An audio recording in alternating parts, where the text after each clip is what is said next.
morning, everyone in Lahore. I'm very happy to be part of this international conference. I'm Professor Rekha Pande from the University of Hyderabad in India.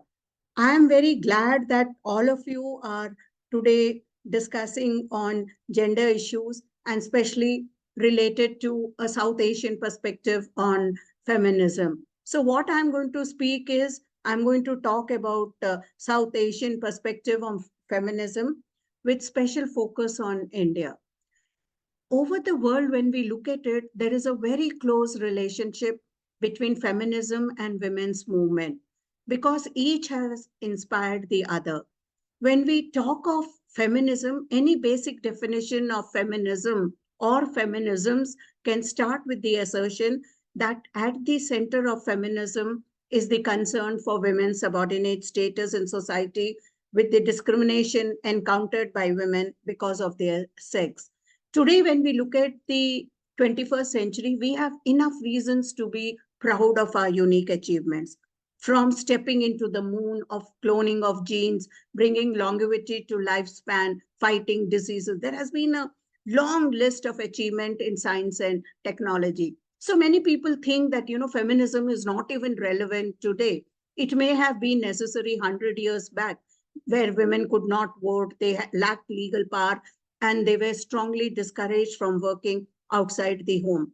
Today, women are a significant voting bloc. They have gained power, and there are many CEOs in the company. So people ask, what is the equality that we are looking for? In spite of all these, we find that women still face a lot of obstacles when compared to men. And overcoming these obstacles require a kind of feminist perspective, and feminism therefore continues to be relevant, and we really need to give a lot of support to these kinds of movement. When we are talking of movements like Million Women Rise, the Me Too campaign, women have marched, they have campaigned around different issues. So today we see a new phase. In fact, I can call it the fourth wave of feminism, where there is a lot of activism, both dynamic and creative. And therefore, feminism becomes very relevant in the face of all these development. And we need to really look at all the challenges which women face in social, political, and economic areas. When I talk of South Asia is home to 1/5 of the world's population, consisting of India, Pakistan, Bangladesh, Sri Lanka, Nepal, Bhutan, Maldives, and the British India Ocean territories.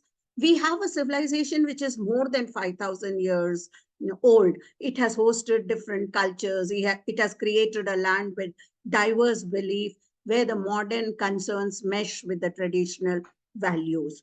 And yet, this region has seen a lot of conflict, political instability. There has also been wars between the region's two nuclear states, India and Pakistan. All of us have experienced colonialism, where we were subjugated, and India got its independence only later on. Now, because of our experiences of colonialism and exploitation, we have not been able to keep up with the development of capitalism in the world.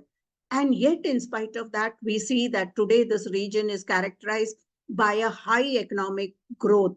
And yet, poverty is also a reality of a large population.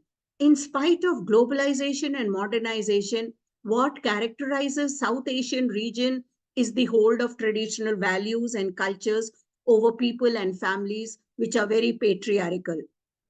Family members have different power in the family relationship depending on their gender, role, and status. So we have to really look at this from this kind of perspective. Today, we have ushered in liberalization of economics. There has been a forced structural adjustment, climate chaos, criminalization of indigenous and lower caste population, and yet there has also been rapid technological changes. And South Asian women are one group that faces multiple intersection oppression depending on class, caste, religious location. And when we look at India in the 19th century, we find that the Britishers were criticizing us because we were not treating our women properly. We had so many issues like child marriage, illiteracy, sati, treatment of widows. And therefore, at this time, we had a massive social reform movement which emerged. It was led by Raja Ram Mohan Roy of the Brahmo Samaj, Dayanand Saraswati of the Arya Samaj, Justice Ranade, the pioneer of Pratna Samaj, and Pandita Ramabai, who founded the Sharda Sadan.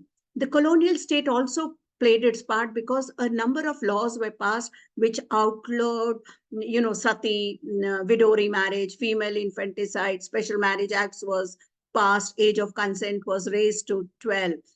Child marriage restraint act was passed and women got limited right to property. Yet in spite of this, we find that there is so much of a gap between the law and how it is implemented.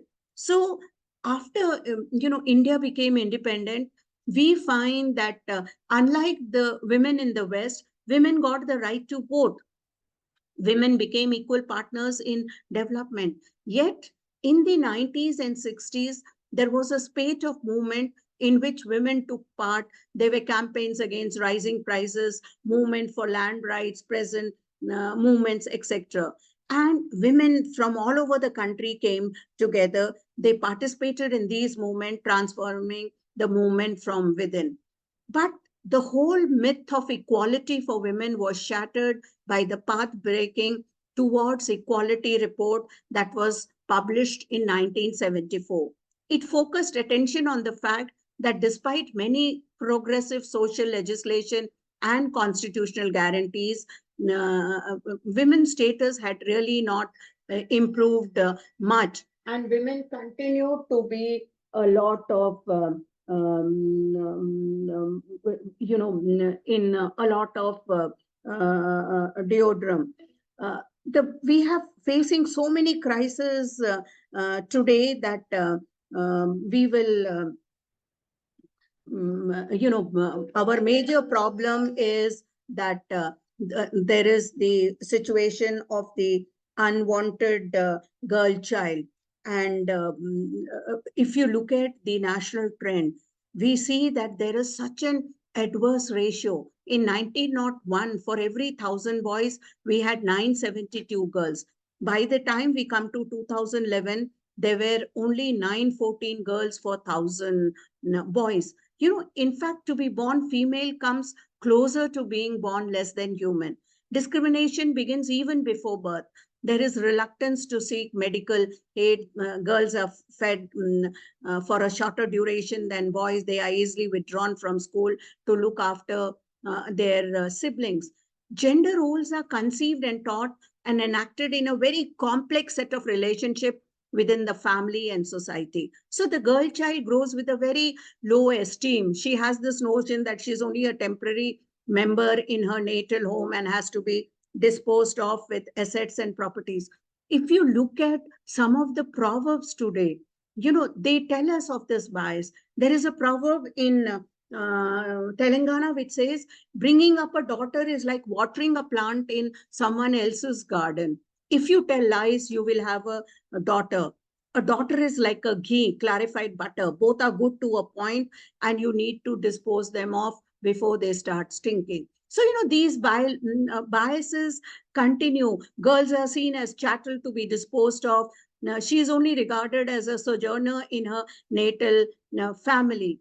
And what we find is, besides this, another major phenomena is we have early marriages in India. Today, nearly 50% of the girls are married before they attain the legal age of 18. In fact, United Nations list India stands fourth in this regard with a tie-up with Bangladesh. It is Niger which heads the list. We did have a Child Marriage Restraint Act which was passed under the colonial government. Again, in 1978, the minimum age of marriage for girls was 18. But In spite of this, there was a punishment given that the parents will be punished for 3 months. The boy would be imprisoned for 15 days and a fine of 1,000 rupees was fixed. Yet, this has hardly been respected, and many child marriages, at least in rural areas, continue. A large number of girls drop out of school because they are so much engaged in domestic and child care activities. Another thing which is very important is that in Asian cultures, we have defined masculinity at the expense of women. So a man's honor rests in women. The worst hit in a caste war and communal clashes are women. And in many of these societies, women do not have property rights. And so they are easy targets. In fact, if you look at the life expectancy of men when compared to women, it is the worst in South Asia. In South Asia, women live only 1 year more than men, which is the lowest in any region. Because by and large, women have a genetic biological advantage, which makes them more resistant to infection and malnutrition. In developed countries, the life expectancy is 7 times more than that of men. And again, women face so much violence. In fact, every day when you look at it, in the newspapers, in the television, we hear so much of violence against women that it has almost become like a statistics. You have violence at home, in public spaces, in state, even in families. And we find that, another major issue is trafficking of women, because a lot of money is generated through trafficking. There are scholars who say, the largest amount of money generated is through arms trade and drugs. And in these cases, when the person is convicted, they are the ones who are put behind bars. And yet, in trafficking, the person goes scot free, and it is only the women who are put behind bar. Today, globalization has changed in a large number of ways. We find that women have also been benefited by it, and yet we find that women have raised a lot of questions related to development from a feminist perspective. They have raised issues of childcare, reproductive rights, violence against women, family planning, transfer of technology, rural development, and they have given the whole concept of development a new meaning from a feminist perspective. Development has to be an integral process with economic, social, and cultural aspect, leading to a control of one's life situation. And here is it where we come across the concept of empowerment. And therefore, whether we look at it in the context of India or even South Asian perspective, we find that in spite of many challenges to feminism, it remains very relevant. Gender equality is necessary for the future of the world. We need to listen to voices of women from different cultural backgrounds that are calling for culturally located response to patriarchy and men's domination. Feminism has to be localized and particularized, but it must be essentially recognized as a very important part of an interdependent world. Thank you very much.